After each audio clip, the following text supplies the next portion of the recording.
Welcome to Unbounded Potential's Go Beyond series with your hosts, Karen King and Selma from Radis. Our mission is to help you tap into your innate potential by providing you with cutting-edge speakers and leading-edge information. You will receive the insights, tools, strategies, and mindset that you need to empower yourself so that you can empower others as together we empower the world.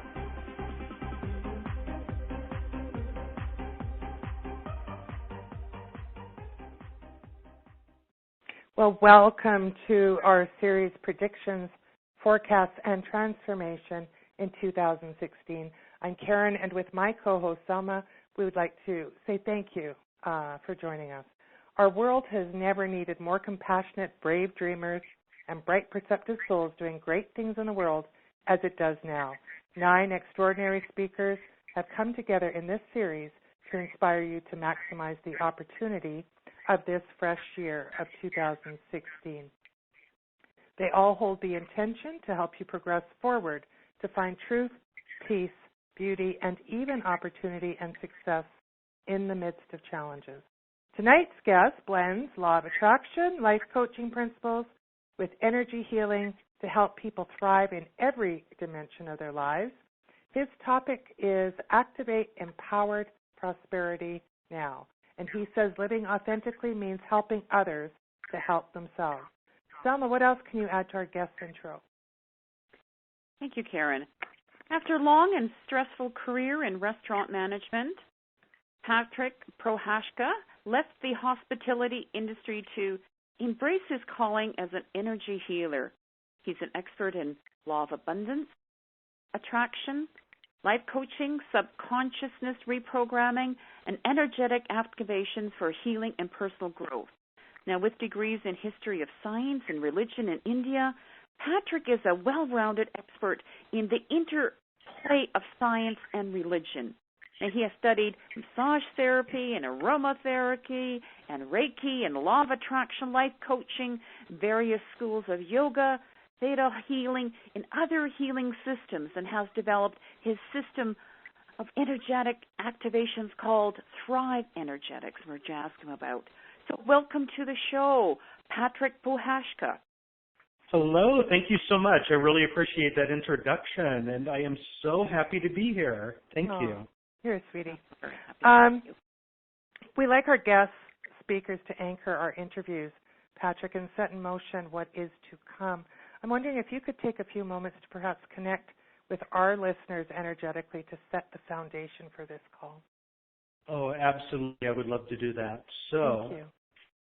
So for everybody who's listening to the call right now and everybody who's listening to the replay, please offer your permission for me to connect with you energetically. So say yes in order to have that connection established. Yeah, and say yes with enthusiasm, because there is a beautiful, vibrant energy to the word yes. So say yes like you mean it. Yes. And as yes. Go for it. Yes. Yes. Hallelujah. Yes. And as I'm making that energetic connection, you might feel a little tingling at the top of your head. You might feel some energy swirling around inside your head, or you might feel nothing at all. If you don't feel anything, simply trust that the connection has been set. And let's go deeper with this connection. What I would like to do is actually entrain you to a theta brainwave state for the remainder of the call. And please bear in mind that when you're in a theta brainwave state, that's the brainwave state that you're in when you're dreaming, you can get a little bit flighty, you can feel a little bit dizzy sometimes. So please don't say yes to this if you're driving or operating machinery or chopping vegetables or anything like that. So make sure that safety is your number one concern here. And say yes right now to step into this energetic vortex with me that's going to deepen our connection with each other. and you might feel energy spinning around your body. I typically envision it as a tornado of energy spinning clockwise around my body, but you can imagine it or feel it in any way that you like. There's no way to do this wrong. Beautiful. And if you look downward, you'll notice that there's a vortex of energy spins all the way down into Mother Earth, anchoring you, connecting you with the planets, and protecting you. And if you do feel yourself floating away or drifting off to sleep, you can pull some earth energy upward in order to help ground you again if you choose. And then if you direct your attention upward, you'll notice that this vortex of energy spins all the way up into the heavens. Beautiful. So as you rest in this energetic tornado, I'm pulling you along with me into the theta brainwave state, which is, in a sense, a gateway to the subconscious mind. Beautiful. And so let's rest in this energy for one more moment. Okay, now take a deep breath and hold it for a moment to let the energy integrate a little bit more, and then release whenever you're ready. Beautiful. Thank you. I didn't want to spin too much. I've got work to do here. Yeah. So, and you know that brings up something really important. It is okay to fall asleep during this process because your subconscious mind picks up everything even when you're asleep. So you'll get the full benefit of the call even if you fall asleep in it. But if you want to avoid that, you can always just ground yourself. Pulling grounding energy up from Mother Earth actually pulls your brainwave state back into a beta state, your waking consciousness state.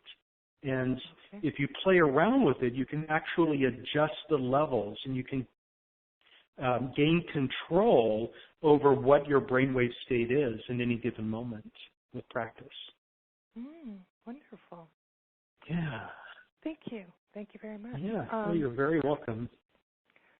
Patrick, you're right that the foundation of my practice is the belief that the universe won't allow us to live inauthentically without major consequences. For me, living authentically means helping others to help themselves. I thrive best when I support others to thrive as well. I suffer most when I play silent witness to suffering around me. It's a consequence of my natural empathy. So it has taken you many years to embrace your true calling and finally begin to thrive. Give us a Reader's Digest version of your life before. Oh, my gosh. Yeah. Yeah. Well, you know, I resisted it for many, many, many years. And I remember when I was a child, I would love to meditate. I would love to. I didn't want to interact with the other kids in the schoolyard or wherever I was because I wanted to slip into altered states of consciousness. And I was able to do it really, really easily. And I remember being able to astral project and float around above scenes and look down and do all sorts of really interesting things that I found fun. But if I would tell anyone about them, they would ridicule me or laugh at me or tell me I was crazy or just, think that I was lying, basically. And I vividly remember when I was about 6 or 7 years old, I used to go down to this church that was behind the house where I lived, and this was back in the day where churches were left unlocked. So I would go into the church, and there was this one alcove that I loved. I would just climb into this little alcove, this little cubby hole, basically, and I would sit there for who knows how long, an hour, 2 hours, and meditate. And my older brother would always hunt me down, and he always knew where I was because I'd always go to the same place, and he would viciously ridicule me because he thought it was the dorkiest thing he'd ever seen, me hanging out in a little cubby hole in the church. And he'd ask me what I was doing. I didn't know what I was doing. I didn't have a word for meditation, so I would say, I'm thinking. I'm thinking. And it just, the ridicule, I just shut it down after a while because it was more important to have my brother like me than to have that experience. And then throughout my life, I had those types of experiences over and over again where either because of my natural empathy, I would suffer physical pain in interacting with other people and I needed to shield myself, so I'd shut it down that way. Or people would just ridicule me for being different. And I'm sure everybody on the call can relate to that because we've all been there. We've all been in that situation where we're socially constrained in certain ways or ridiculed for not fitting the norm. And part of my program now is to, have people shine their true colors. Live authentically, live your truth, because that's where your true happiness comes in. So part of that, of course, is learning how to and what it feels like to process the ridicule of other people with grace and ease. And eventually what happens, which is really, really fantastic, is when you shift your energy into a state of self-acceptance and self-love and wanting to shine your true colors, those people that want to ridicule, they just lose interest in you and they don't come around anymore. And you begin to attract people to you who naturally want to rest in that energy as well. And you find yourself developing a whole new tribe to live within, and it's really beautiful when that begins to happen. But, of course, I resisted it for years. I held it at a distance because I was really interested in Asian religions, and in particular ancient Indian religions. But of course I went to a school, a college, where I studied that for my master's degree, and then I went on for a PhD that I didn't actually finish. And in that classroom setting, we were actually taught that if you're studying Asian religions, you have to be unbiased, and therefore you can't have a belief system of your own. You can't participate in it. That somehow if you're studying Hinduism and you practice Hinduism or have an affinity for it, then somehow you're being unbiased and therefore your research is suspect. So I found myself in that situation for a long time. Wow. Yeah. But that's just part of academia. That's part of the way the academy sets itself up. And that's perfectly fine. So I moved on. By the time I was finishing my PhD, I never did finish the dissertation because I eventually discovered that that wasn't my path. But I had been a general manager of several restaurants by the time I was finishing my PhD, and I decided to just go into that career. So I just fell into the easiest path available to me for my life, and my happiness had nothing to do with that choice whatsoever. It's just what was in front of me. And it was a job. It was a job, and it was horrible. It caused you great stress and anxiety, right?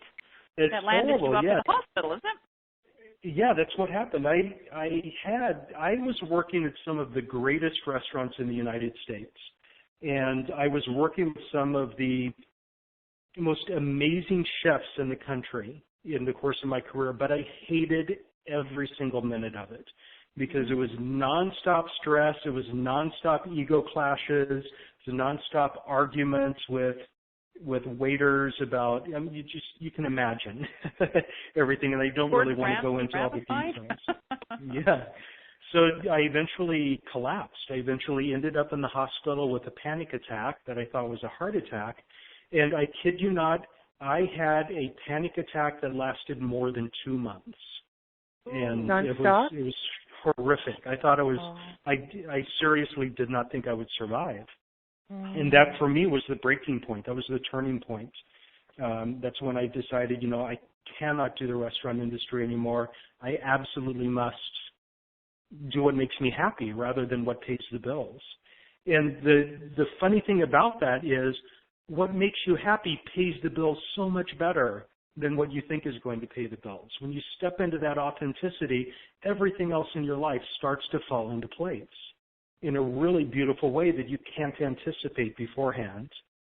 So But there must be a transitional period, Patrick, where absolutely you're kind of stepping into no man's land and saying, okay, I've left this behind.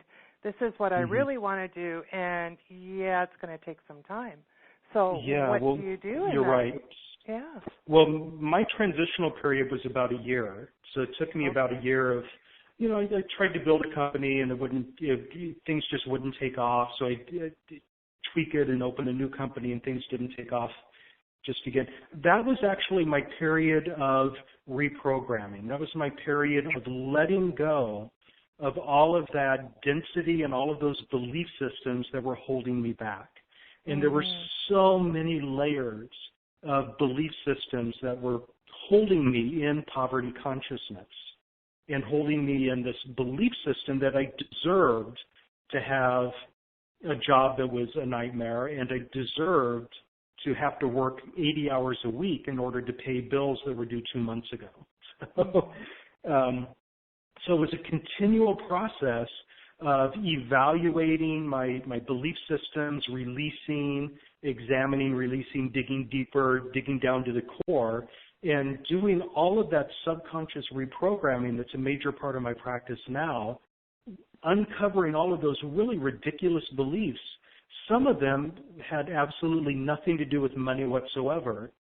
And it's really interesting. I'm finding that it's fairly common that we'll find hidden benefits in whatever our major problem is in life. And sometimes those benefits have absolutely nothing to do with the problem that's in front of your face. So for me, one of my core issues was intimacy issues.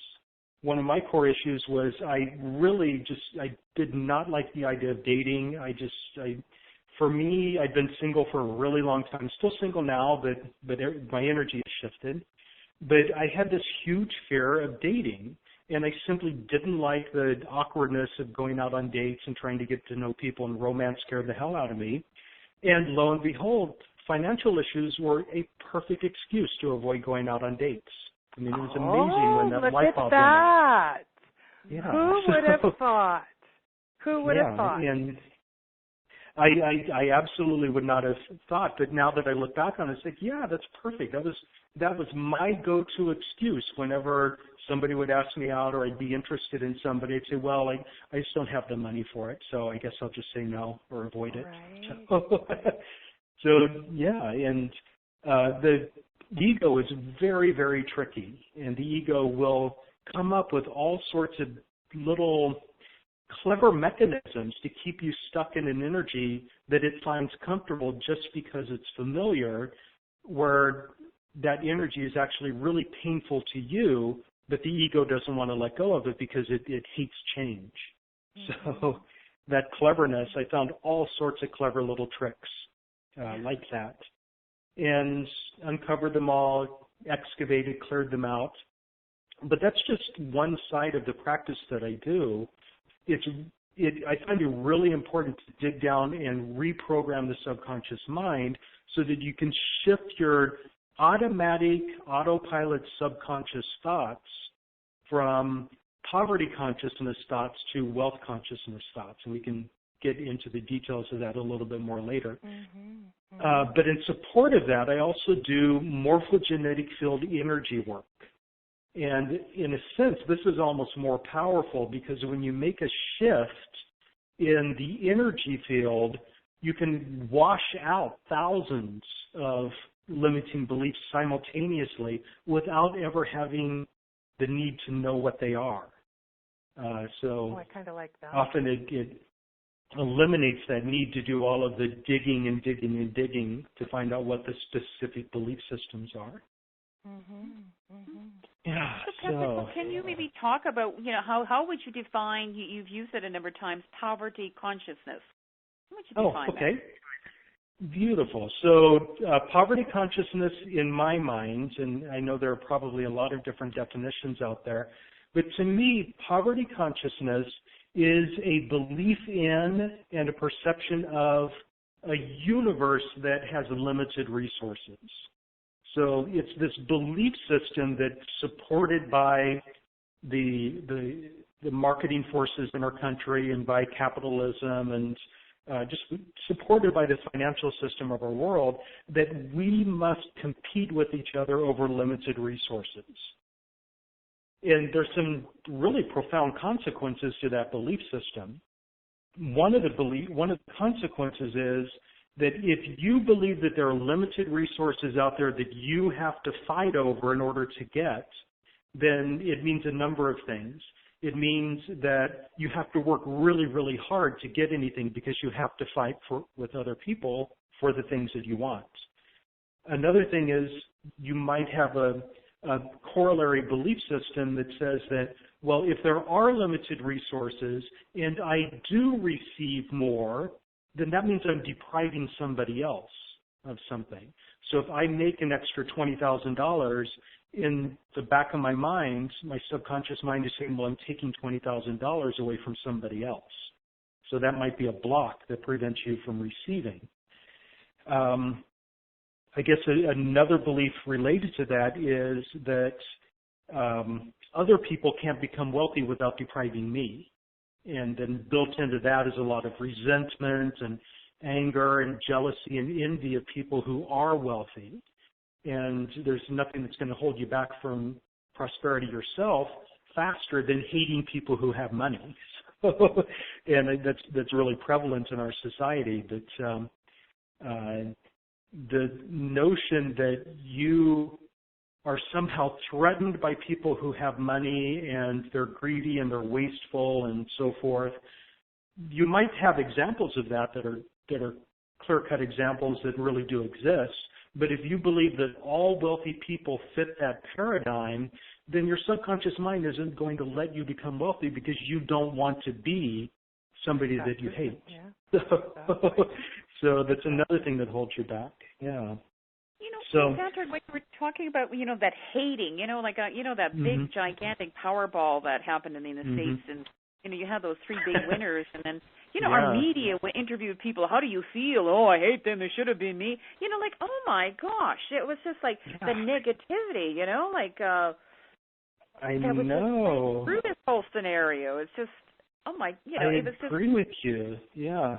So, if you step into the energy of celebrating other people's wins, and celebrating other people's successes and being genuinely, truly happy for other people when they succeed, then that really very efficiently frees up energy for you to experience the same thing yourself.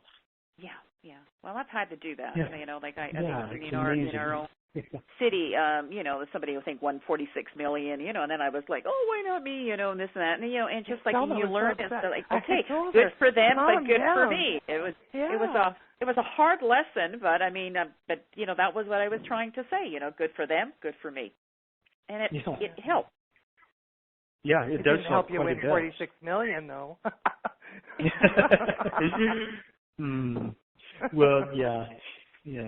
So I guess, in summary, like poverty consciousness is that whole belief that life is a zero-sum game and that there are the limited resources to fight over. And what's interesting about any kind of systematic belief system that we have, like poverty consciousness, what happens is when your subconscious mind buys into that mindset, then it begins to filter out all the evidence that contradicts it. So we end up setting up these self-validating belief systems, and you only see evidence that supports your belief. And you filter out, you ignore all of the other stuff. So it could be that there is evidence that there's plenty to go around. In fact, there's enough resources for everybody in the world to live in surplus. But you'll eliminate any evidence that tells you that that's possible. Or you might only see or only notice when wealthy people are being wasteful or self-entitled, and you'll ignore all of the other evidence in opposition to that.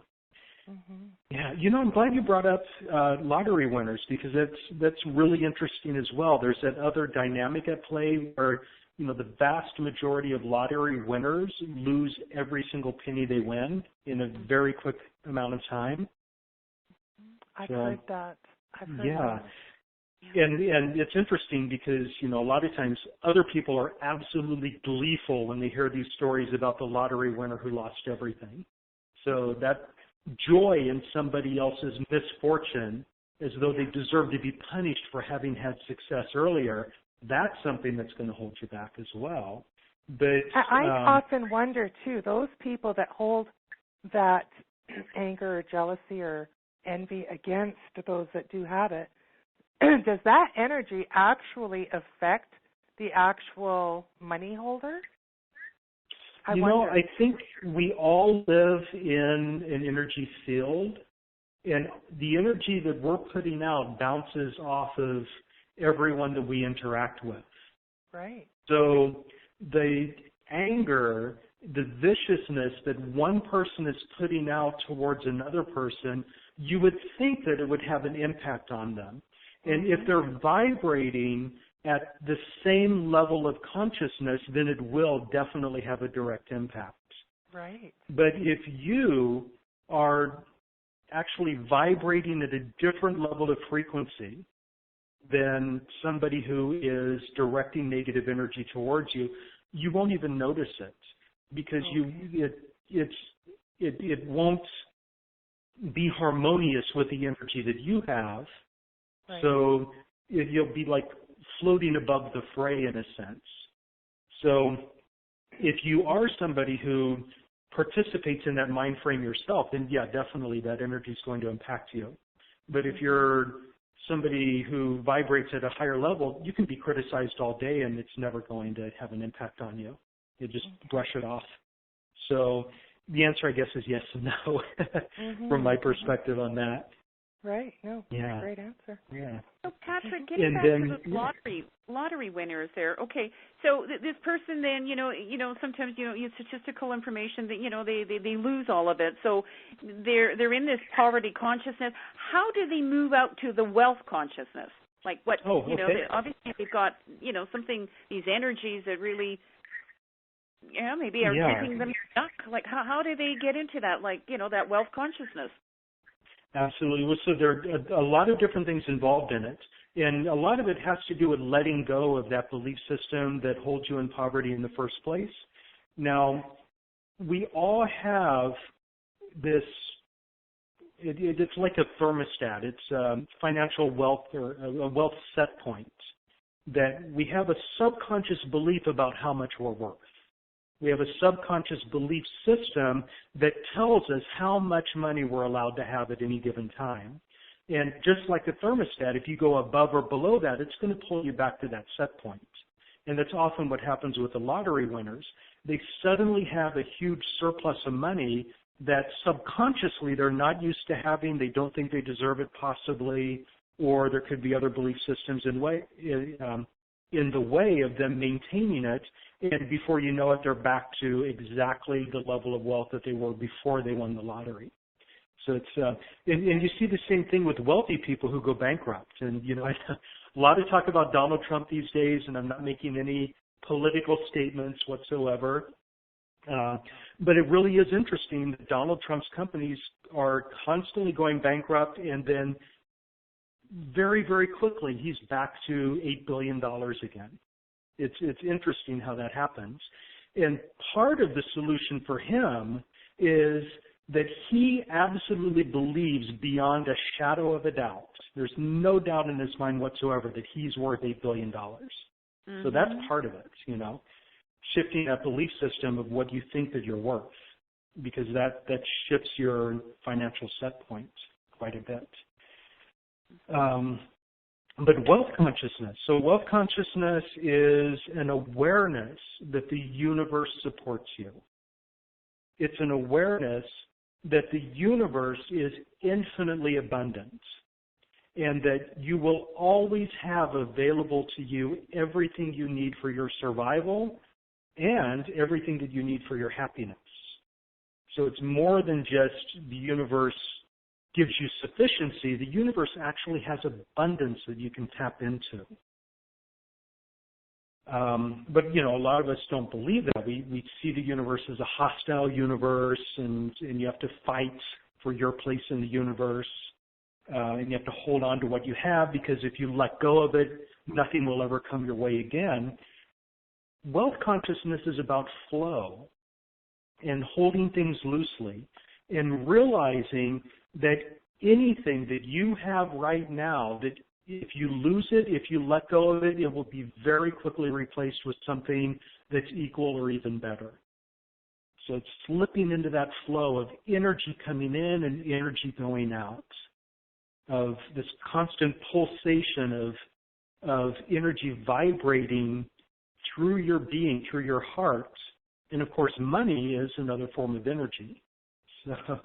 So wealth consciousness is stepping into the notion that you can actually enjoy surplus and that the universe will respond to you. And in fact, the universe always responds to you. Even if you're living in poverty consciousness, the universe always responds to exactly what it thinks you want.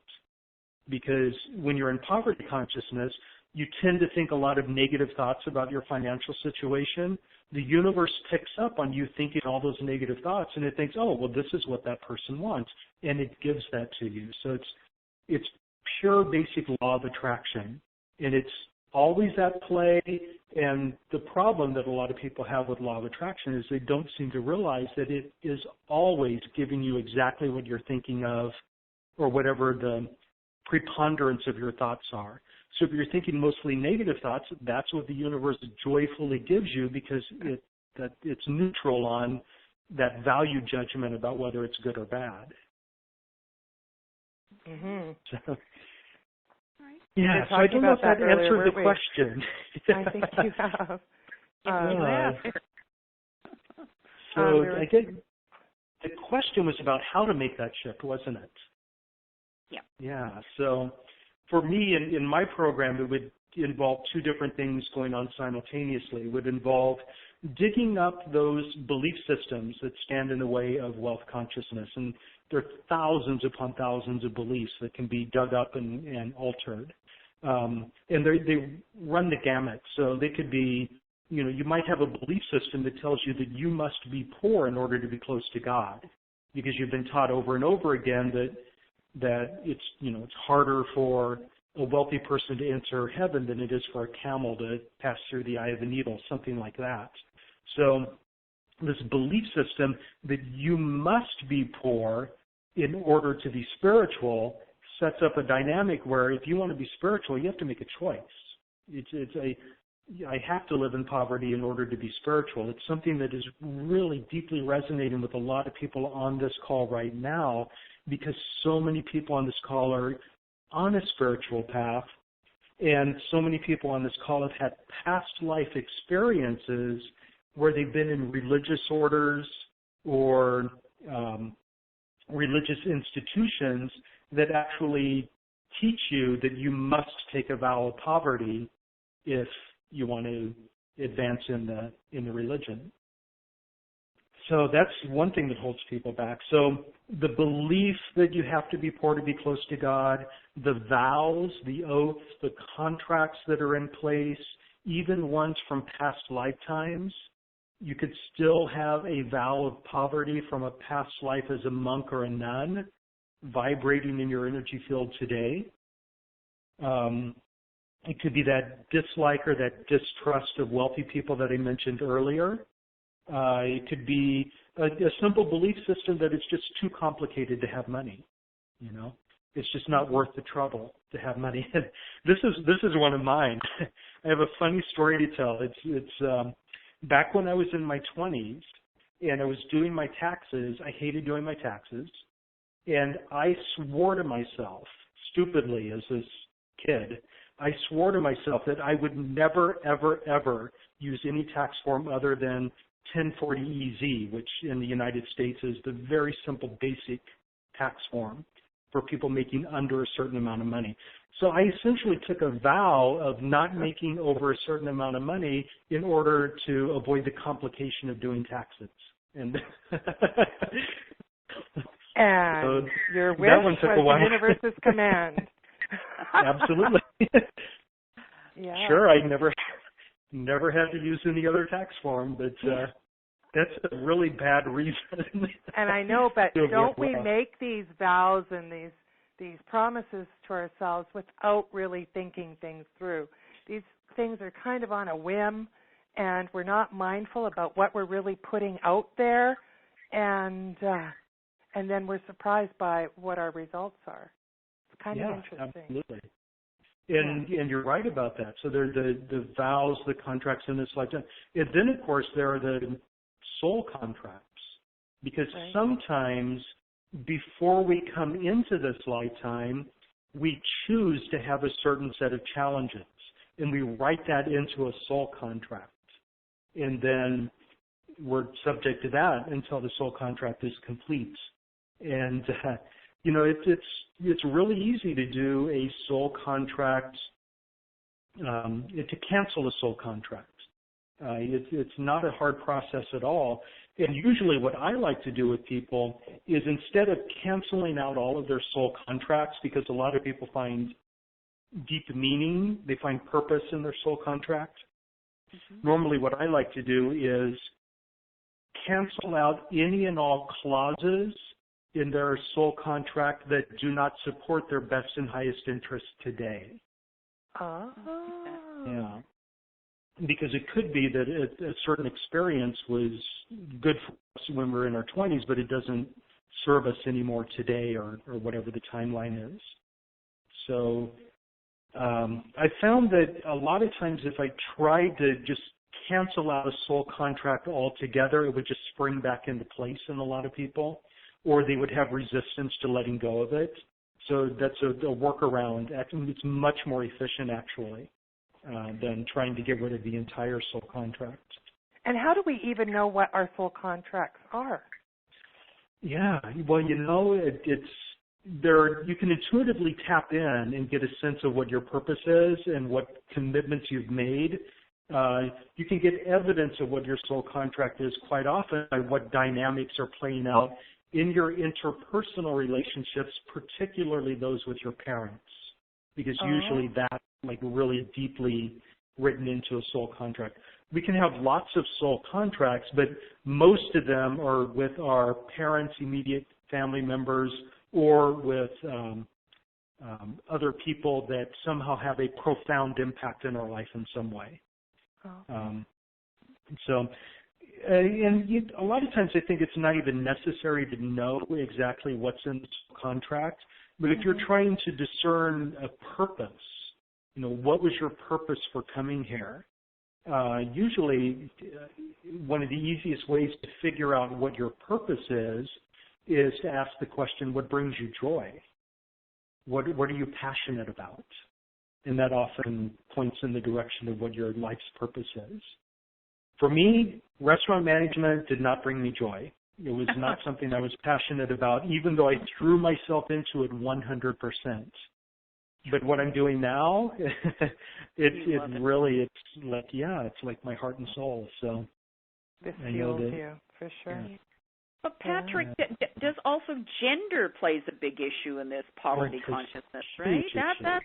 That's a huge one. I know that you talk about, the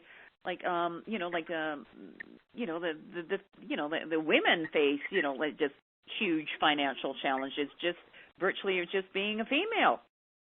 Absolutely, and that is, I have found that even men are still, everybody vibrates with those belief systems, and everyone's impacted by them.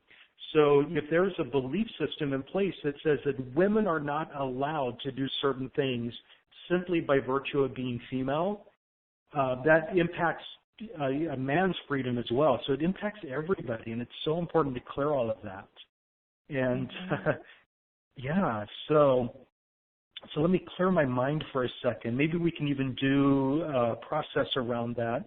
Or is there something that's jumped out at you so far that you might want to do a process around? Well, I think the poverty, right, and the issues there, kind of like so poverty consciousness. Yeah, the poverty, maybe the trauma. Okay. Ooh, trauma. Yeah, let's talk about trauma. When you said trauma, I could feel a charge on that word. Okay. Okay, trauma. Trauma is any really profoundly dramatic experience that you have that is so unexpected or so painful that you can't process it in the moment. And what happens is when a traumatic experience occurs, residue, energy from that trauma that hasn't been resolved gets stuck in your energy field. It gets stuck in the morphogenetic field, which is the field out of which your physical body, emotional body, mental body, out of which they all are created, out of which they emerge. So residue is density. It weighs down your energy field, so to speak. That's kind of a 3D description of it, but basically it pulls down the energy of your system and it lowers your vibration. And that residue can stay in your vibrational field for centuries until it's cleared. And it can be vibrating in the background. So you can have a traumatic experience from many, many lifetimes ago that is still resonating in your energy field today. And what often happens is if that residue is dense enough, it will create what's called a karmic loop, so that the event will happen over and over and over again. That residue is like a magnet that causes that traumatic experience to happen over and over and over again. So if you had a traumatic experience of losing everything in a past life, a traumatic experience of becoming homeless, being abandoned, for example, a woman being abandoned by her husband and she loses everything because in certain societies women aren't allowed to have possessions on their own free of their husband. So something like that. That horrific experience can cause it to happen over and over and over again, and you have a karmic loop set up that might still be vibrating today. So what I like to do is go back to the very first time in all lifetimes where something like that happened, clear it there, and then that helps wash it out of the traumatic, the karmic loop. It helps eliminate that into the present and into the future. So let's just do that. Let's do a little process with that. Sure. Yeah. Okay, so everybody take a deep breath for a second. Let's get back into that vortex of energy that you experienced at the beginning of the call. Let's take a second to re-step into that tornado of energy that spins down into Mother Earth and up into the heavens, and you are, in a sense, resting in the still point at the middle of the tornado. Beautiful. And now let's go back to the very first time in all lifetimes and on all levels where you had an experience of poverty of some sort, a traumatic experience of poverty. And you don't have to remember the details of it. Let's just set the intention to go back to the very first time it happened. Would you like to have Creator's perspective on what was really going on in that instant and begin to clear that energy from here? So say yes for that. Yes. Beautiful. So feel this energy. So we're doing a download from Creator of basically the universe's perspective on what was really going on. So the whole story. And a clearing of the energy out of the morphogenetic field. And now anywhere and everywhere, in all lifetimes and on all levels, where you have decided that you need to hold on to the energy of this trauma in order to keep the lessons that you were meant to learn. Would you like to get Creator's perspective on that and release that need right now? So say yes for that. Yeah. Beautiful. While we're at it, let's have a download from Creator of the lessons that you were meant to learn in that experience. Okay. Let's wash away all of the faulty lessons that you may have learned instead. In the example that I gave, the wrong lesson might be that all men always abandon women. Okay.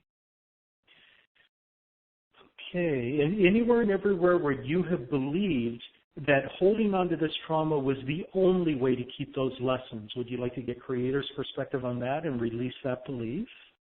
Oh, yeah. Beautiful. And anywhere and everywhere where you have believed that holding on to this trauma was the best way to keep those lessons, would you like to release that? Yes. Beautiful. Would you like to know how to and what it feels like to hold on to those lessons without needing to hold on to the trauma? Say yes for that. Yeah. Beautiful. Now, anywhere and everywhere where you have held on to the energy of this kind of trauma in order to have a nice dramatic story to tell, would you like to get creator's perspective on that and release that need from here? Yeah. Yeah, and that's important because we love to tell our stories. We want to neutralize that. Doesn't mean that you don't have to tell your history, but you should be able to talk about the bad things that have happened to you without reliving them. So would you like to know how to and what it feels like to tell your story about that trauma without stepping back into the energy of it once again? So say yes for that. Beautiful. Now, anywhere and everywhere where you have decided that you need to hold on to this trauma in order to stay safe, would you like to get creator's perspective on that and clear that need from here? Yes. Beautiful. So would you like to know, hold on a second, let's let that wash a little bit. A lot of safety issues around whatever the trauma is that people are working on. Okay, so would you like to know how to and what it feels like to be safe without needing the memory of this trauma? Yes. Beautiful. Excellent. And would you like to let go of any and all beliefs that if you eliminate this trauma, something bad will happen to you? Yeah. Beautiful. And anywhere where you have believed that you must remember this trauma so that it never happens to you again, would you like to release that? Yeah. Beautiful. Okay, would you like to know who you are from creator's perspective without this trauma? Sure.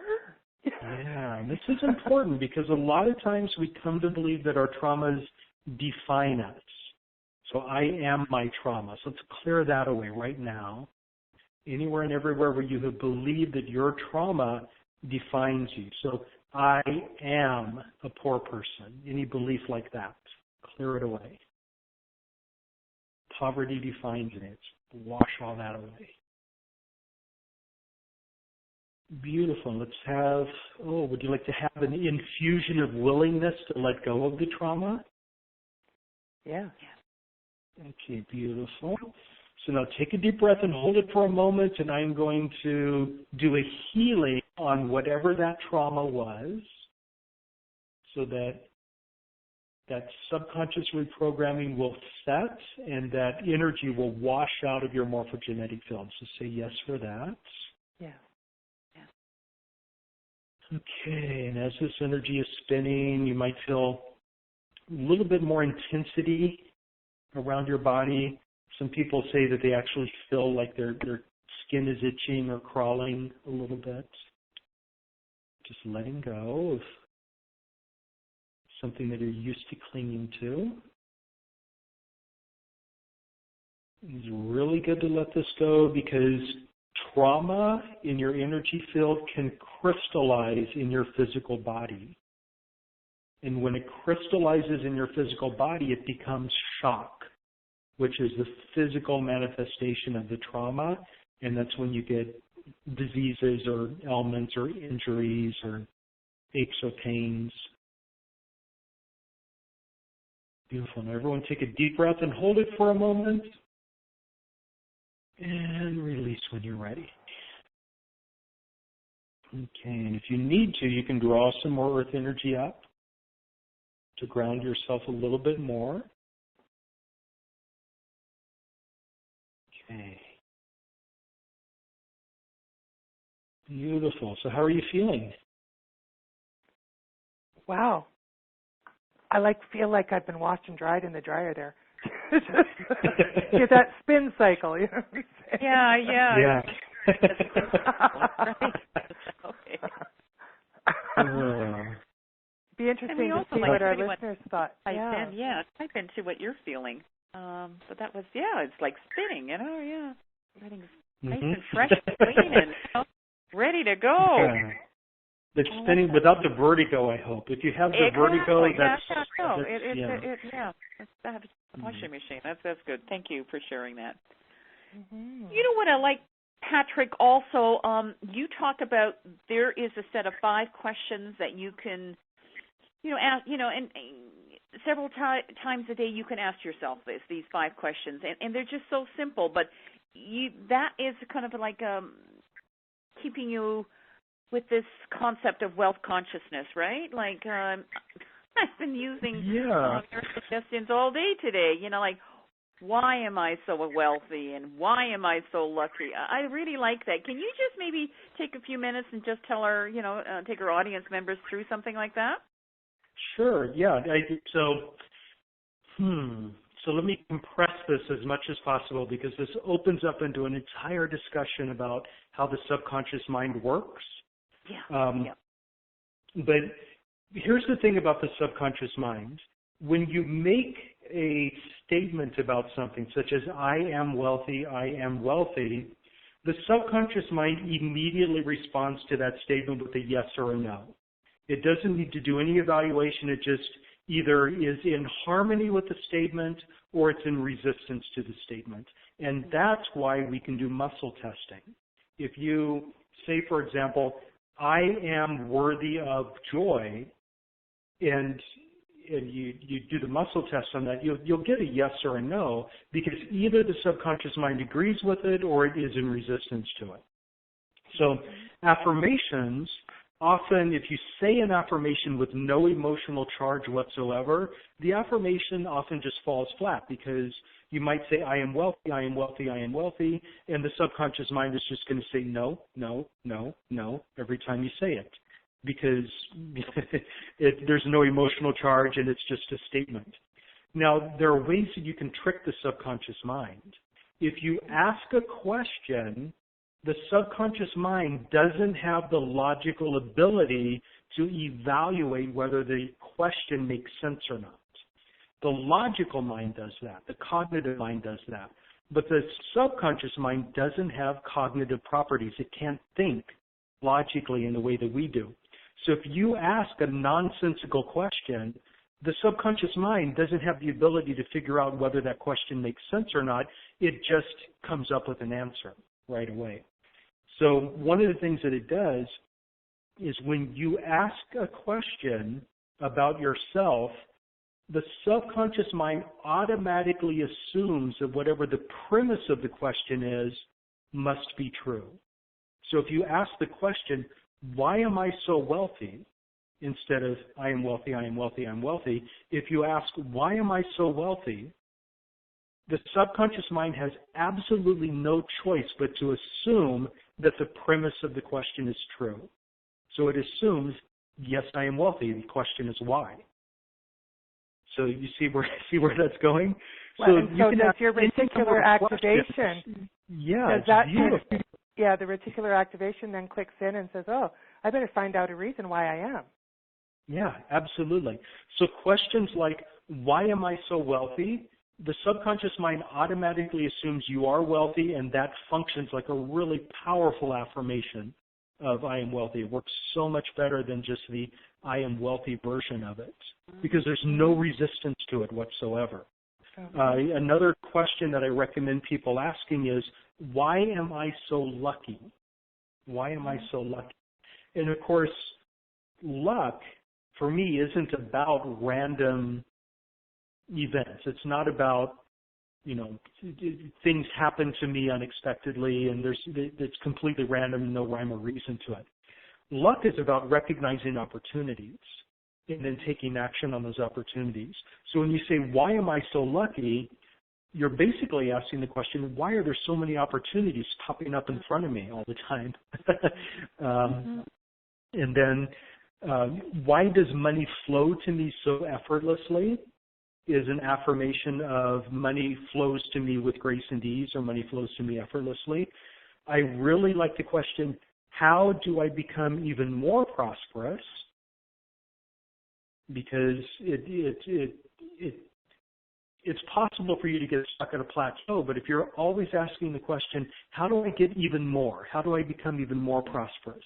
How is it that I am constantly becoming more and more prosperous all the time, sets you on the path to automatically having your thermostat shifted?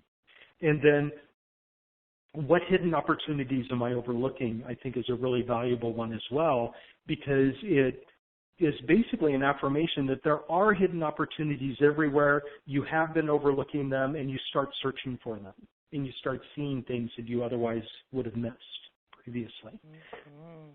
So, wow, I'm glad you brought that up. I love that. Karen and I were going through them today and go like, okay.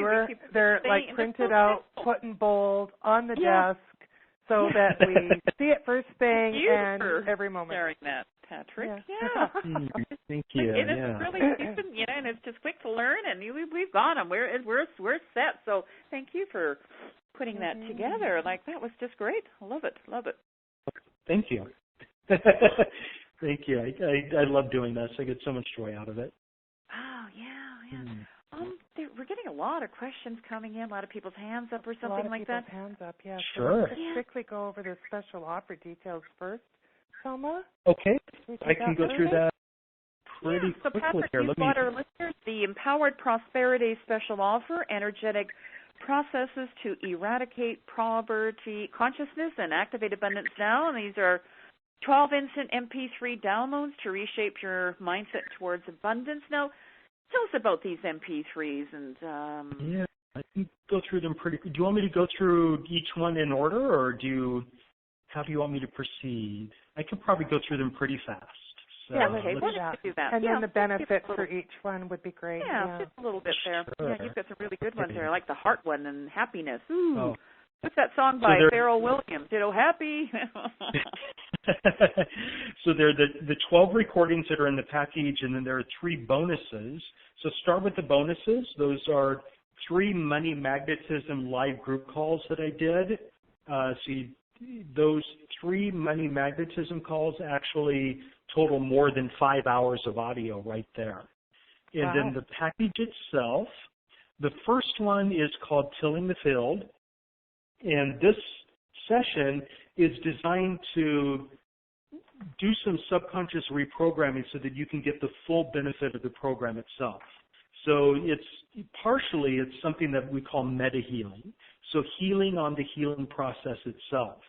So if you have any subconscious beliefs that energy healing is silly, or it's anti-scientific, or it just doesn't work for you, we do that reprogramming so that you're able to experience instantaneous healing with grace and ease.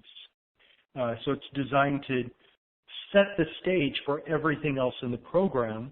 And then that session is finished with what I call the grace and ease activation. And for me, it's one of my 3 foundational activations, and I think it's what people get the most benefit out of.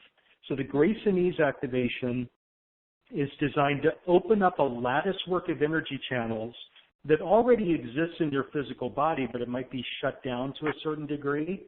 And it allows you to be receptive to and integrate new energies with not very much of a healing crisis. So a lot of times when you have a profound energetic shift, you get a migraine headache, especially if you've had a DNA activation.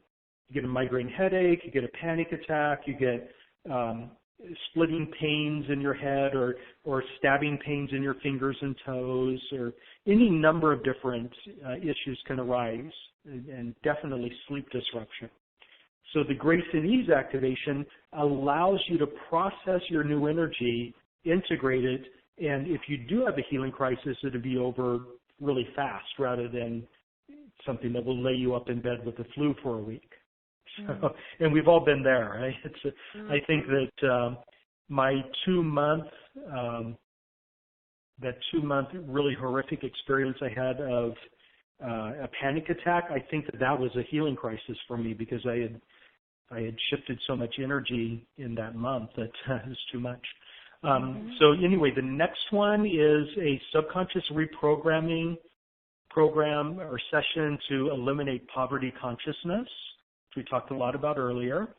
The third session is addiction deactivation, and we can have addictive energies to any number of different things, not merely drugs or alcohol or sex.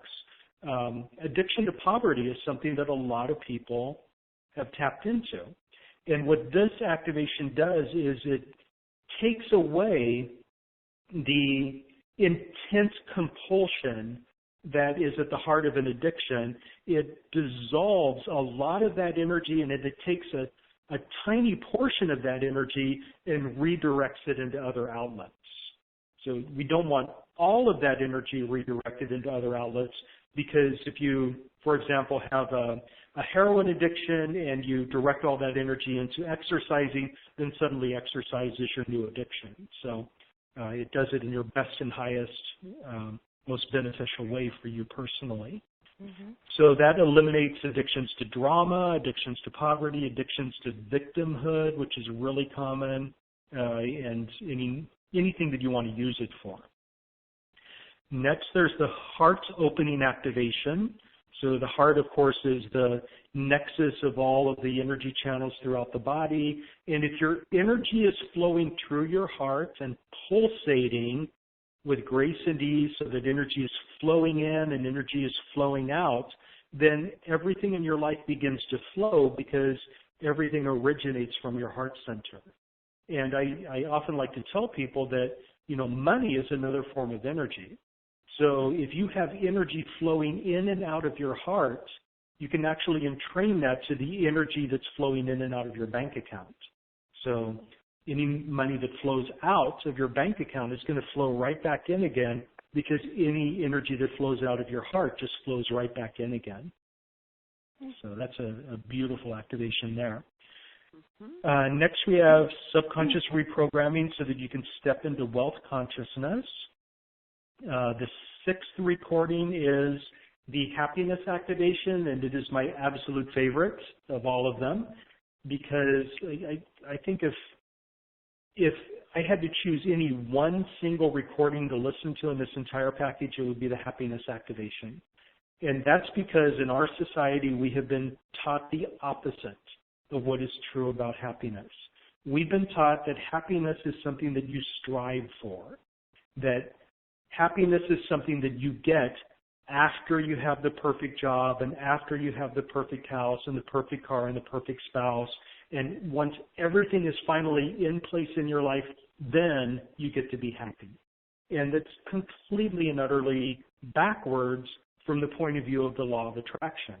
If you resonate with the energy of happiness right now, exactly as you are, no matter what your condition is, no matter what your situation is, if you vibrate with happiness, then your energy field is going to put out a magnetic pole that's going to draw those things to you that you think will make you happy.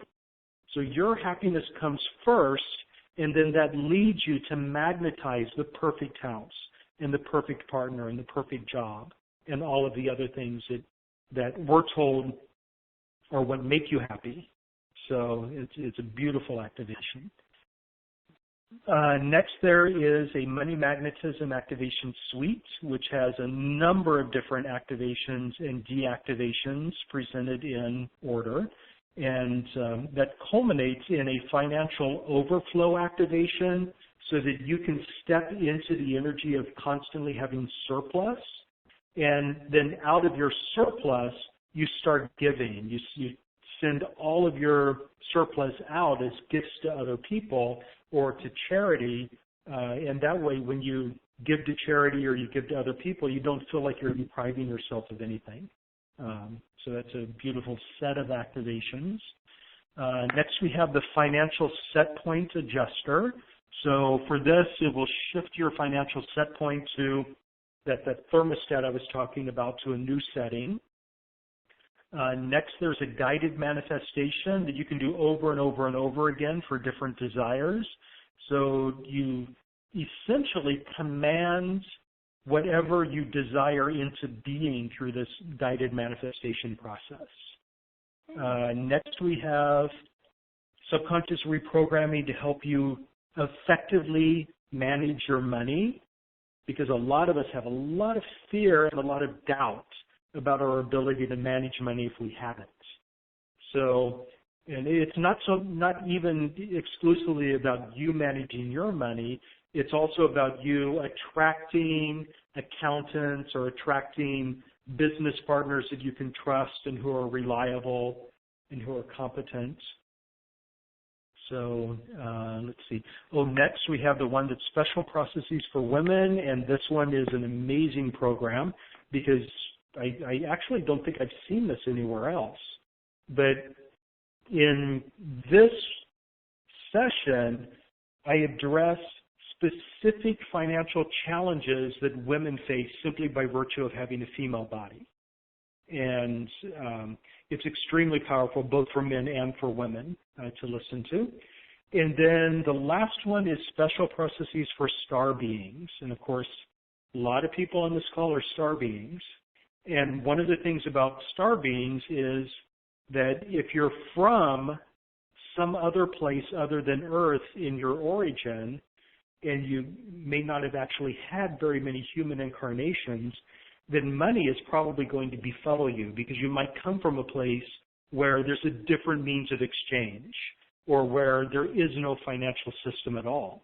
So star beings often are completely and utterly confused by money, or they're simply indifferent to it. They're just bored to tears about anything financial, and therefore their finances tend to rot because they're too bored to pay attention to them. So this helps eliminate a lot of those problems as well. That's a good thing. Yeah. I can think of a few people that are star beings that, are kind of like that. Yeah, so I think it's very helpful. And I've never seen anything like that in anybody's package ever. So kudos to you for thinking about women and star beings. Yeah. Bravo, Patrick. Thank you. Well, you've got a lot of good ones in there. All of them are really, really exceptional. So you've got, the 12 MP3 downloads, plus you've got the 3 Money Magnetism live group calls. You've got a total value of $404. You're giving our audience members a $307 discount. So all this is for $97. So can you believe it? There's no excuses here, folks. There's no excuses. So you need to go to unboundedpotential.com/Patrick. That's where you can read more about his special offer. You can read the success stories that other people have had with this. And again, this is the year to turn it all around for you, finally, right? Absolutely, yeah. And then press the green Buy Now button, and it's going to take you to the shopping cart, and just press check out, and you are ready to go, and it's going to be a great year. So, for sure. Thank you. We've got a lot of questions. How's your time, Patrick? I can go forever. So. Okay. All right. Well, that's a long time. Okay. Let's take some questions. Okay, Karen, do you want to start? I will. Okay. So again, if anybody press star 2, right? You want to star 2 if you'd like to ask Patrick a question live on the telephone. Star 2. We have area code 416 Toronto. You're on the line. You could tell us your name and your question for Patrick, please. Hello, can you hear me? We can hear you. Thank you. My name is Catherine. Hi, Catherine. I've been so absorbed listening. To be quite frank, I don't have a specific question. I wasn't sure whether Patrick would tune into the energy and would be able to to tell me something around some of the perhaps energy blocks that I may be carrying around lack of abundance or anything around that. I'm not sure, Patrick, how you work, if you need me to be specific. Well, it's better to be specific, but that's not a problem at all. And the reason it's better to be specific is just so that it can be a benefit to everybody on the call. But I will say right away that the things that pop out to me about you that might actually resonate with some other people is some issues around it's safe for me to be seen. I deserve to be invisible. I deserve to be overlooked. Does that resonate with you? Yeah. Yeah. So, so let's clear that right now. Just got a everyone from on the Selma call. and I too. Yeah, let's clear that for everyone. So, anywhere and everywhere, in all lifetimes and all levels, where you have decided that it is dangerous for you to be seen or for you to be in the spotlight, would you like to get Creator's perspective on that and release that fear from here? Yes. Beautiful. Okay, let's let that wash out. Would you like to have Creator's perspective on your voice? Yes. Beautiful. So let's download that. Excellent. And would you like to have Creator's perspective on you speaking your truth? Oh, yes. Excellent. Would you like to know how to and what it feels like for you to speak your truth with clarity? Yes, very much so. Excellent. And would you like to know that you are allowed to do this? Oh, yes. Okay, there's a notion that you're forbidden here. So anywhere and everywhere in all lifetimes and on all levels where you have decided that you are forbidden to speak your truth for whatever reason, would you like to get Creator's perspective on the truth behind that and yes. release that? Beautiful.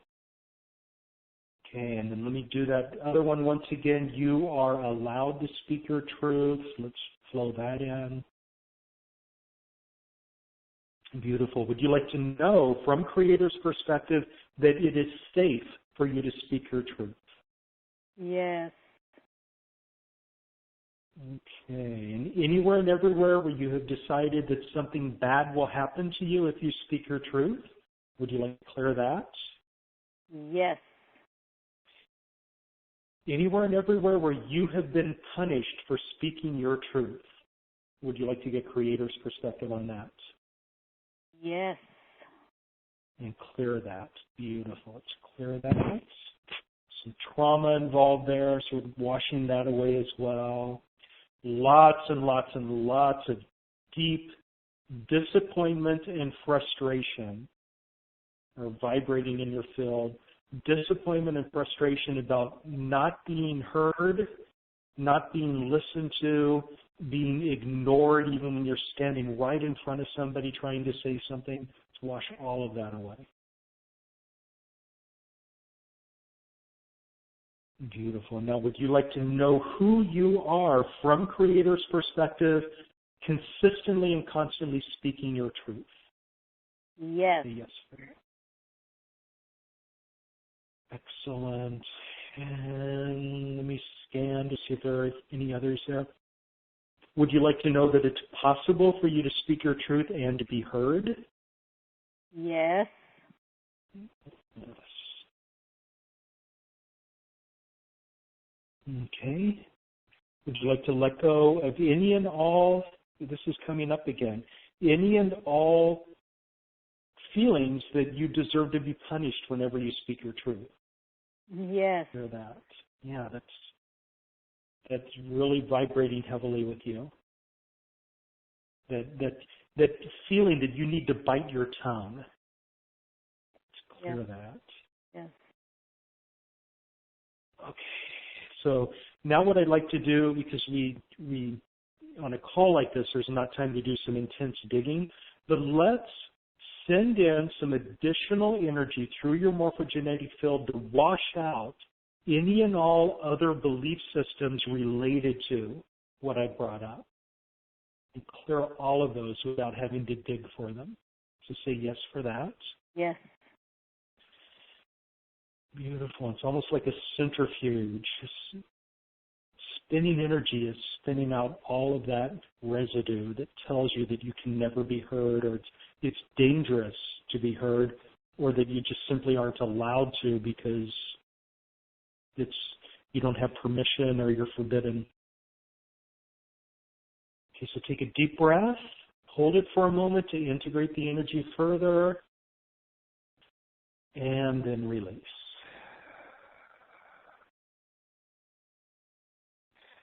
Okay, so that's not absolutely 100% directly connected to the issue of poverty consciousness or financial issues, but it's definitely linked, because part of the issue is you being able to ask for what your needs are, speaking your truth about what your desires are. Right, right. Yeah. So was that helpful? That was very helpful. You really zeroed in on a very very important point. Something that I've been feeling very deeply. So I'm very grateful. That's you nailed it. Well, thank you. Thanks very much, Catherine. I think your situation is so common with so many people on the call as well.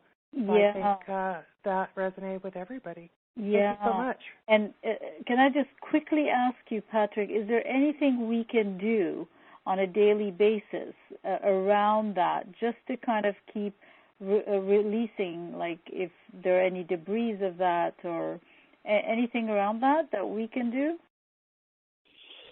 Yeah, so around speaking your truth? Yeah, around everything that you did, like being visible, speaking the truth, and being heard, and not scared of doing that, not thinking we're going to be punished. Is there anything on a daily basis, or now that we've so you can come up with like I was talking about before, not really affirmations, but the questions that are related to that. That might actually be good to do on a daily basis. And also journaling. I feel that journaling for you would be a really, really good thing. And not journaling about all the ways in which you've been shut down, but journaling about all the ways in which you've been able to express yourself. I think that would be valuable. But in terms of those questions that you can use in the form of affirmations, so for you it's all about people not wanting to hear you or people ignoring you. So questions like, why are people so interested in what I have to say? Right. Questions like that. Why do people always listen to me? Why are people so keenly interested in my opinion? Questions like that can help loosen that up quite a bit. Okay. Yeah. Thank you. Great so advice. Oh, yeah. Sure. Thank you for your call. Thank you. Okay, Patrick, I'm going to take a question off the dashboard. There's lots here, but let me... Sure. Mary from Bellflower, she's saying, I am bewildered at the life I seem to have created for myself. Although I feel I should be living a well-to-do life, I find myself practically destitute and diagnosed with stage 3 congestive heart failure. I seem to be running out of time to get this, and I have run out of money. What could you say to Mary? So there's like a deep-seated sense of helplessness and being too far gone, of course, and she expressed that very, very well. So let me tap in a little bit here, do a little thought on this, quick reading.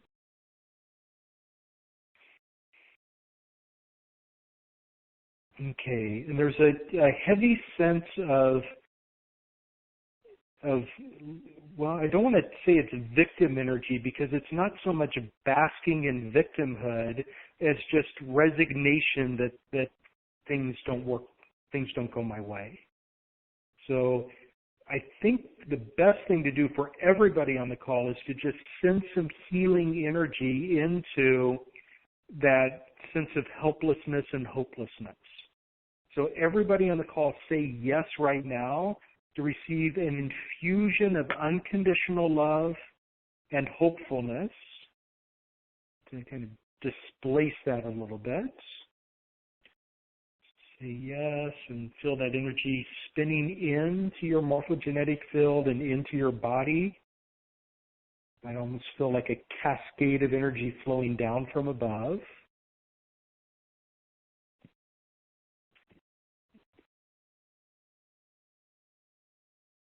Okay. Okay, and now let's hit that belief that it's too late, that I'm too far gone, that nothing will ever change. Let's hit that belief directly, because that belief causes you to be blind to opportunities that are popping up around you. So whenever an opportunity does pop up, you either look at it and say, oh, I don't have the energy for that, or that's too complicated for me, or I don't have time for that right now, or you just don't see it at all. So anywhere and everywhere in this lifetime where you have decided that you're too far gone to change, would you like to get Creator's perspective on the truth behind that and clear that belief from here? So say yes for that. Yeah. Okay, excellent. And would you like to know from Creator's perspective that it is never too late to grow and step into happiness? Yeah. Yes. Beautiful. Now, anywhere and everywhere where you have decided that your financial problems and your health problems define who you are as an individual, would you like to clear that? Yeah. Yes. Yeah, because it's like, it's not so much the belief anymore that my body has negative energy in its heart. It's like I am heart disease. It's like it's gotten to that point. So let's clear that away. Beautiful. Now, anywhere and everywhere in all lifetimes and on all levels where you have decided that there is a certain age beyond which it's impossible to change, would you like to get Creator's perspective on that and clear that away? Yeah. Yes. Beautiful. Now, would you like to have a strategy? Would you like to have a download of strategies from Creator for how you can start to make changes that are positive? Yeah. Just say yes for that. It's like an emerging of energy within you. So a download, we use the word download, but that's not really what the information transfer is. We're not really downloading information into us from an external source. If you're looking at it from a five-dimensional perspective, you realize that everything already exists inside of you. And we're simply allowing these truths to emerge, or we're remembering them once again. Okay, so now let me send in some more healing energy once again to wash away any belief systems related to this helplessness and hopelessness, and it's simply impossible for me to ever change, and there are no opportunities. And an infusion of willingness to take action rather than seeing those opportunities and saying things like yes, but. Okay? There's a lot of yes, but energy here. That, yes, I could do that, but I just don't have the energy for it. Or yes, I could do this herb over here, but it's just cost too much. Okay? Whenever you say yes, but, the universe hears no. So let's transform that energy of yes, but into the pure energy of yes. Okay, beautiful. So take a deep breath here and hold it. And now, just a special request. I would like everybody on the call, everybody who's listening at any point in time whatsoever, let's just send Mary a blast of unconditional love right now from all of us. So Mary, just say yes to receive that, and then everyone just send out that love. And the interesting thing about this is whenever you are radiating unconditional love, it bounces back at you. The universe is a mirror.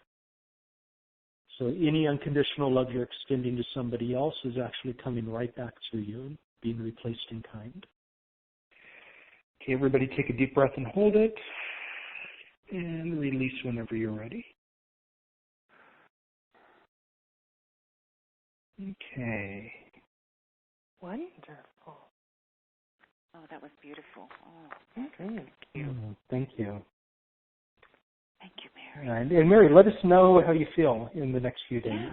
Give us an update. Absolutely, yeah, we'd love to hear. Yeah. If you're on the webcast right now, just drop us a little note. That was very, very powerful, Patrick. Thank you. Yes. Thank you. You ready for another caller? Sure. Okay. We have area code 954. It looks like Fort Lauderdale. If you could tell us your first name and your question for Patrick, please. Hello? Hello? Okay, well, let's Can you hear me? Oh, hello. Hi, this is Hi. this is Naima. Hi, Naima. Hi. Wow, this is quite a delight. You just won the lottery. Yeah, that's right. Right. We love lottery winners.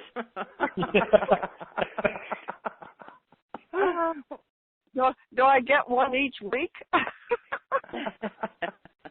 Maybe. Did you What's have your a question for Patrick? Yeah. I do. I hope it's not too long a one. I worked for 20 years from 1980 to 2000 working with an entity from the sixth dimension to bring in the light body. And they said at the beginning that I was a planetary body walk-in. And we had to end it before 2000 because the entity said that the energies were becoming too dense at that time. So we were all sort of out in left field, and the gal channeling him said she never met another planetary by walk-in. And likewise, another walk-in said she knew two others, but they were on other planets. So here I am. Since we had to end bringing in the light body, I was very conscious and hoping to help open the to go through the glass ceiling of love, money as a love energy. And someone that I knew and trusted, who had said, and had been told that he and another person, the three of us had in another lifetime attempted to bring this in. Anyway, he professed to start having problems with the IRS and a lot of money to be released. And so I ended up trying to help him and involved others. And the upshot of it was I lost everything. He was actually a scammer. I lost all my retirement, my condo, and all my belongings. And several other people were out of money too, not like I was, but because they trusted me. I have been attempting to bring in some money ever since. I'm now 84, and well, prior to that, it ended up I had to be in jail while this process was going on, and it was determined he was, was a professional scammer, but then released and on my own recognizance, and nothing was ever done. I had 1 day probation and everything could be sealed. But I've been attempting ever since to bring in some income over the internet, and I don't know if that's, hindering me in some ways or not or what, but it's been difficult to do. I hope to get something up and running. I have faith in myself, but something's obviously going on. Yeah, so, so the first thing we need to do is to wash away some of that trauma, because you are carrying a lot of trauma from this.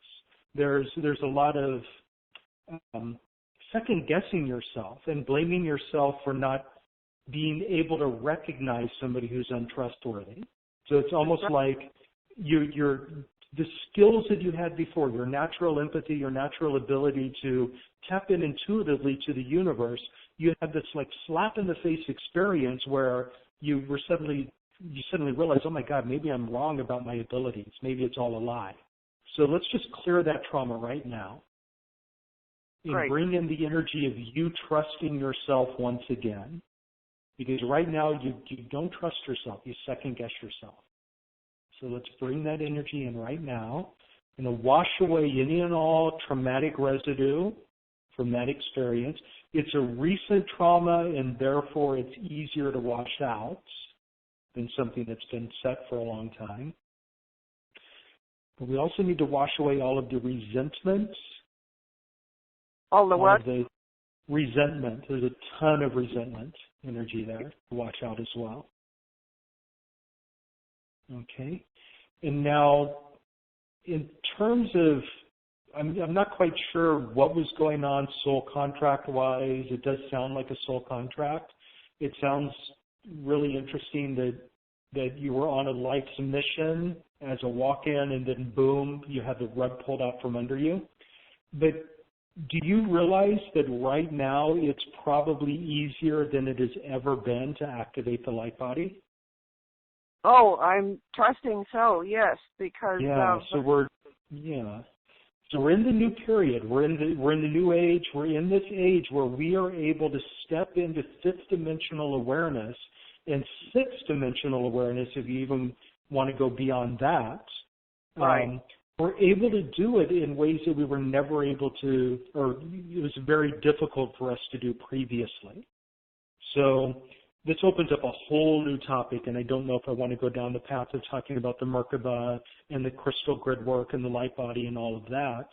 But just realize, in terms of your life's mission, it's actually easier to do it now. And you may actually have a more profound understanding of the importance of doing that, having had that horrible experience that you had. So as I'm talking, I'm just running more and more energy to wash out that trauma. And you're holding yourself back because you're second-guessing yourself, and you don't know if you can trust your ability to know whether to trust other people or not. Let's do that infusion of self-trust. Okay. There's also a deep sense that you've been abandoned as a star being, that you've been abandoned as a walk-in.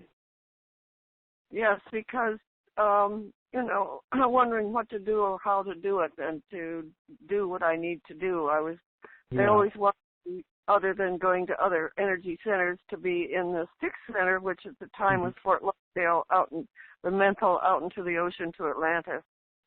Yeah. So here, let me finish this up. This is actually fairly simple, because what's going on is you have this sense of abandonment. You feel like you've been abandoned, and now you need to make all of your decisions on your own. But that abandonment has happened at the very time in your life where you're not trusting your intuition anymore. So let's just shift all of that and realize that that sense of abandonment doesn't need to hold you back when you step into your trust in your own intuition once again. Because then you'll realize you already know exactly what to do. You already know it. So it's just let it emerge in a sense of trust and let go of the resentment about what happened and soothe that energy of, oh my God, I've been abandoned. What do I do now? So just say yes to it. We see one little final spiral of energy here. Well, part of it is all the other people who trusted me. Yeah, no, you're arguing for the situation. Let it all go, because I guarantee you know the answer to this already. So if you let go of the arguing for your current problem, you'll begin to step into the energy of it. I guarantee you. Yeah. And that's a good point for everyone. We all like to argue in favor of our problems. We all like to convince other people that this is where we're stuck. But it's that very action of arguing in favor of your problems that makes them crystallize. Let's clear all of that.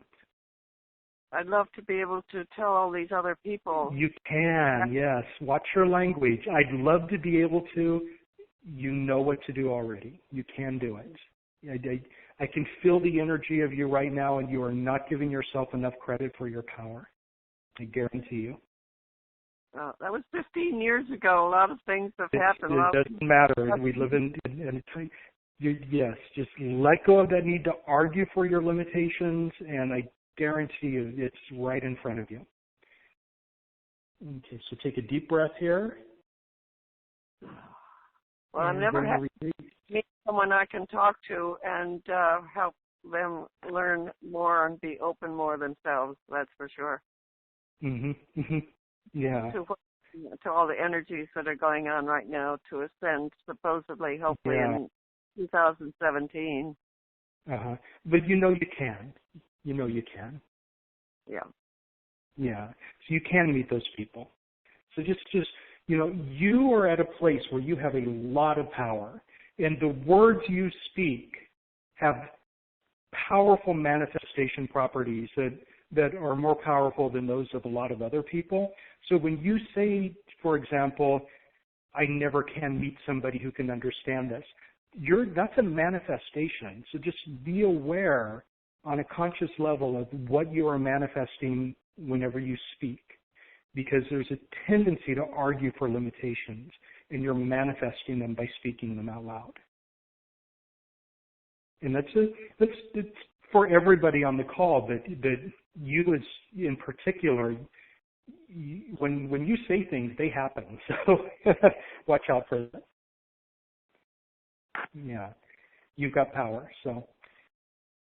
Well, I have so was that helpful at all, or was I a little bit too pushy with you? Pardon? Was that helpful at all? What was the last part about being pushy? Was I pushy, or was that helpful? Oh, no. No, very, very, very helpful. Okay, good. Wanted to get rid of any vestiges of anything that was negative in any way, because I, couldn't be more ready to jump into the light body and do to help others understand too. I met someone yesterday, and I was crying because being able to talk to them and to be able to help them open up and realize all that's going on. Yeah, absolutely. Okay. So, thank you, Naima. Well, thank you very much. Yeah, thank you for your call. Do you have any idea what planet that came from? That would help too. I'm not. I honestly don't have an answer to that, and that probably means that you're not supposed to know right now. I guess not. No one knows. Thank you. God bless you. You're not supposed to know. So, yeah. Thank you, Naima. Yeah, happy maybe something we're not supposed to know. And yeah, just to finish up with that, I think that partially knowing where you're from is kind of a three-dimensional concept. And when you're stepping into the higher dimensions, you realize that everything interpenetrates. So there really, on a sixth-dimensional level, there really is no point of origin, because the entire universe is your point of origin when you're looking at it from a higher dimensional perspective. So if you're operating on that level, then it actually holds you back to try to figure out where you came from. So, yeah. I love that response. God bless you. Yeah. No, okay. Thank you. Thank you. Patrick, can we maybe take one more question from the dashboard and one live caller and call it evening? Would that be okay with you? That sounds good to me. Okay, great. Okay, we've got Jet from Texas is saying, could there be a dissolving done for those who have lost their homes to foreclosure in the past and trauma and karmic loops from being laid off too many times from other jobs? Much gratitude. Sure. So the process that I did before can fit any traumatic experience that you've had.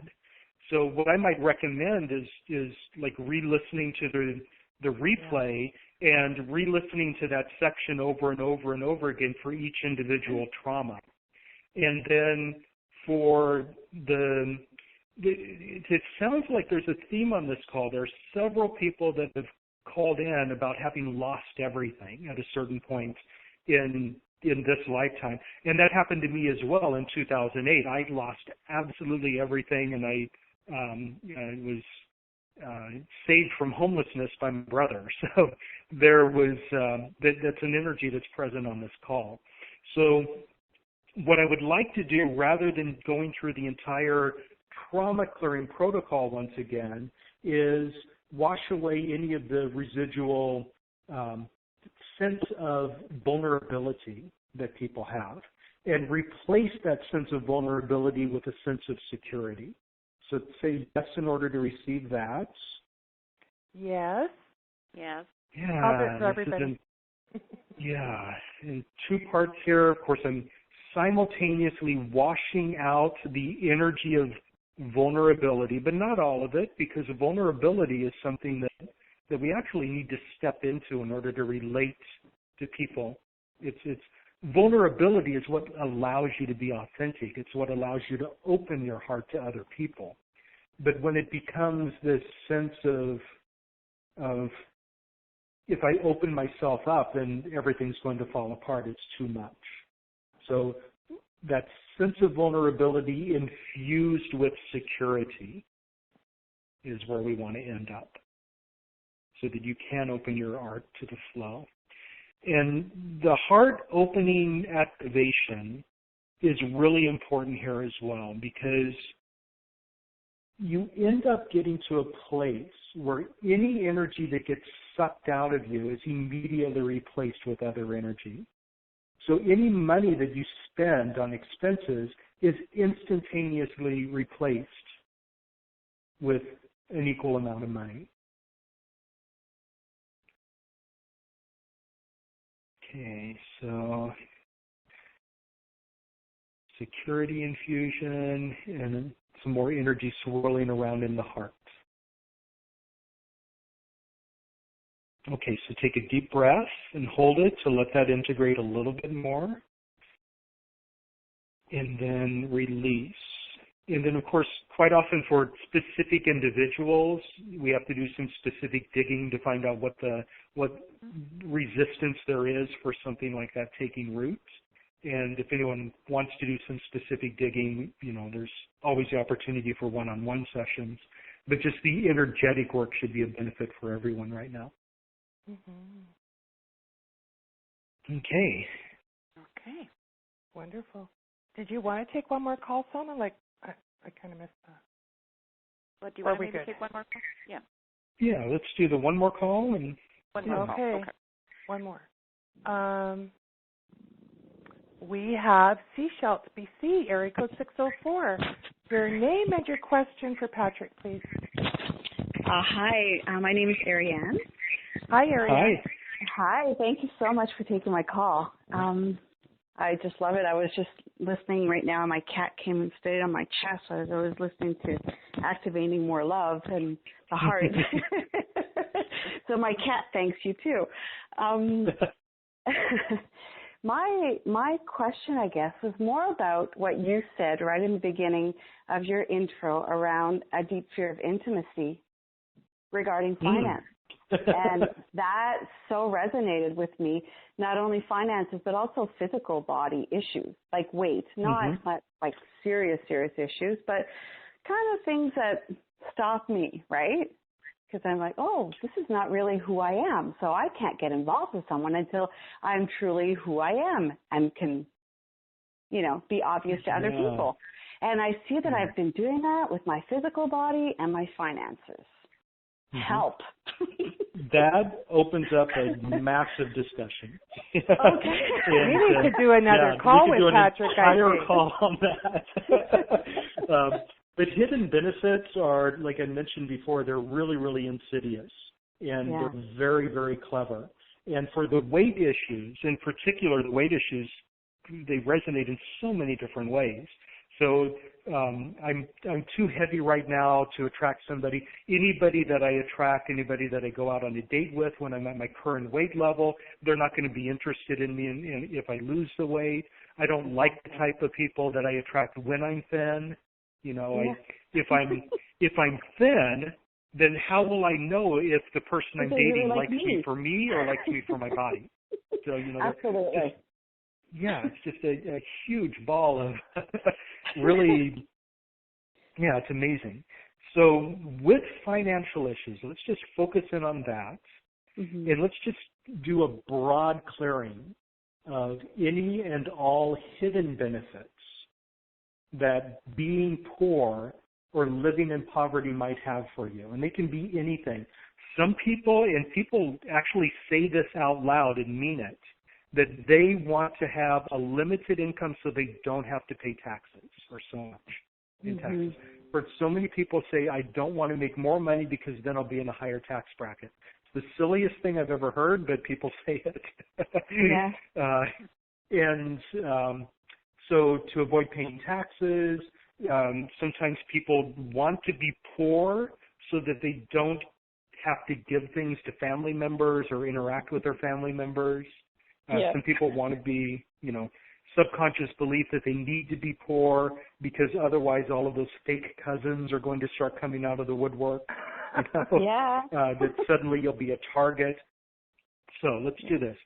In this lifetime, anywhere and everywhere where you have used some sort of hidden benefit as an excuse to stay poor or to be in poverty or to live in lack, would you like to have creator's perspective on what was really going on in that situation and clear that from here? Say yes for that.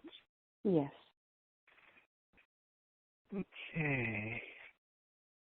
And now anywhere and everywhere where you have decided that poverty or living in lack is the best way to get that benefit, would you like to know the truth about that from Creator and release that belief from here? Yes.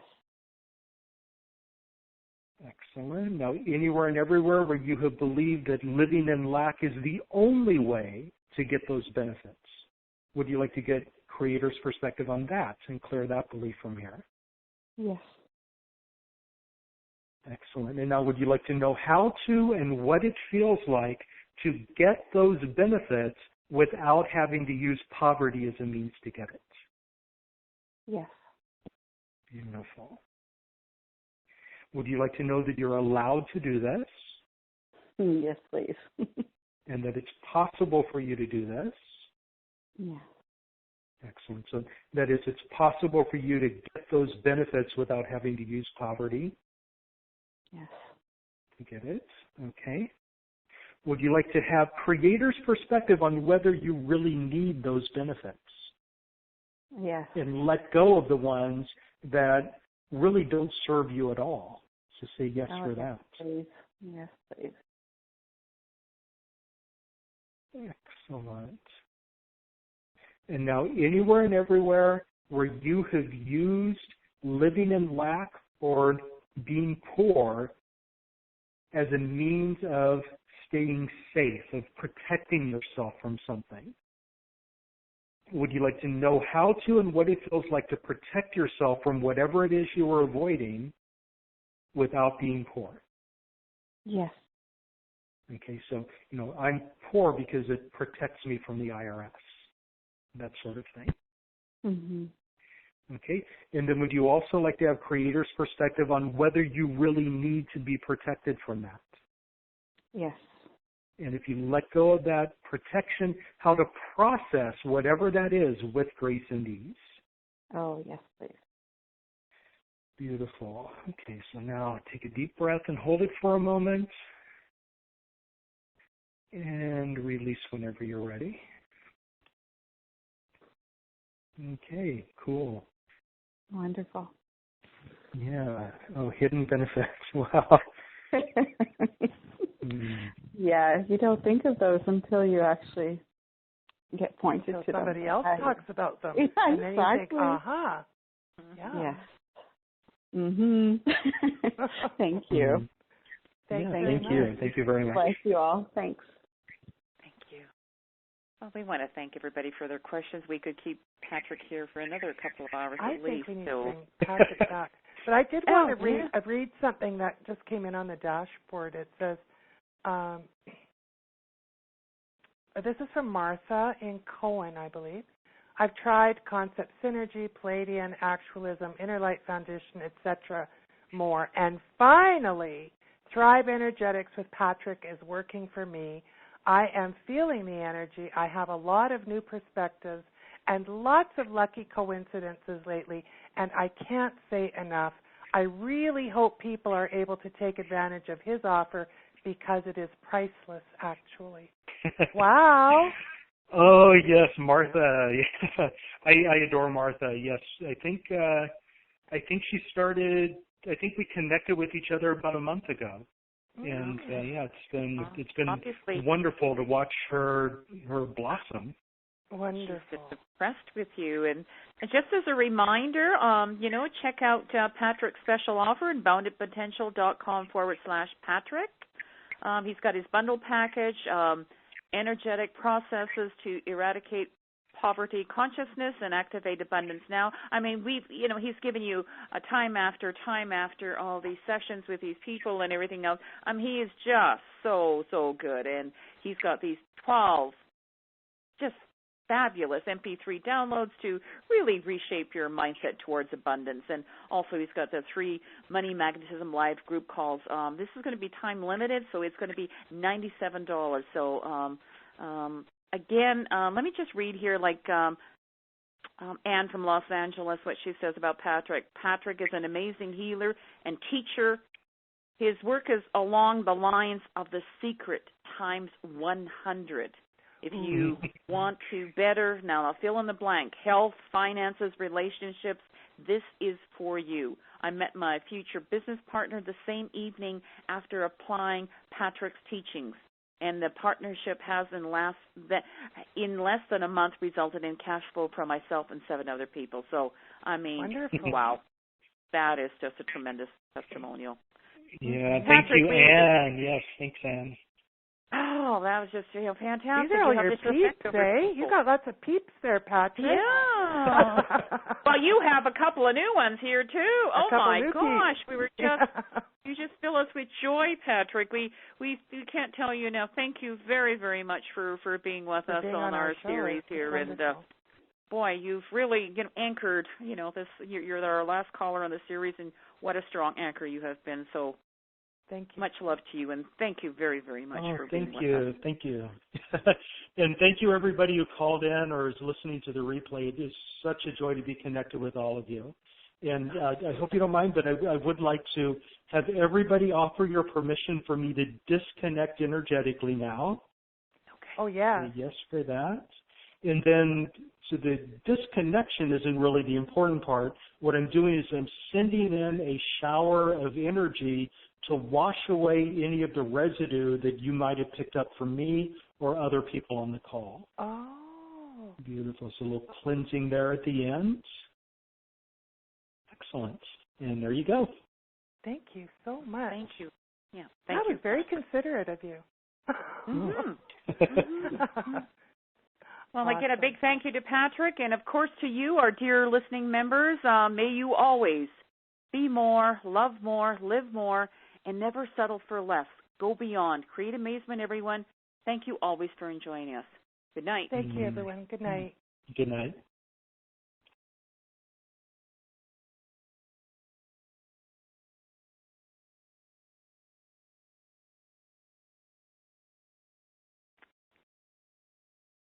I have a little bit of an issue here with my dashboard. Selma?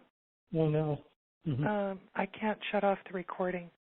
Can you go to recording and go stop recording, please? Selma? Is she there? Yes. Yep.